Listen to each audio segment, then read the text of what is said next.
একসঙ্গে চাকরি প্রার্থীদের যৌথ মঞ্চ তারা এই মুহূর্তে শিয়ালদহ থেকে মিছিল করে করে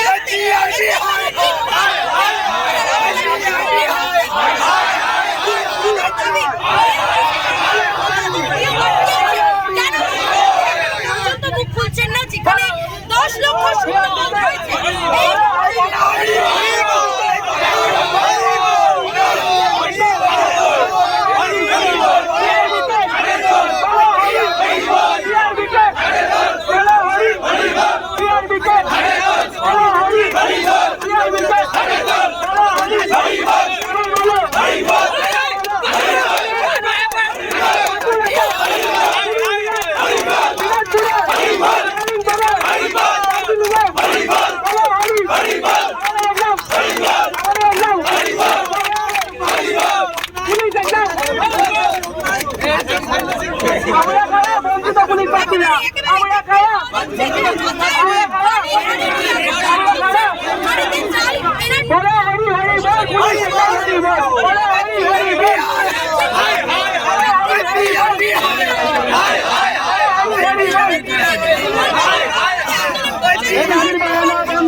পুলিশ চলে হবে, পুলিশ চলে হবে।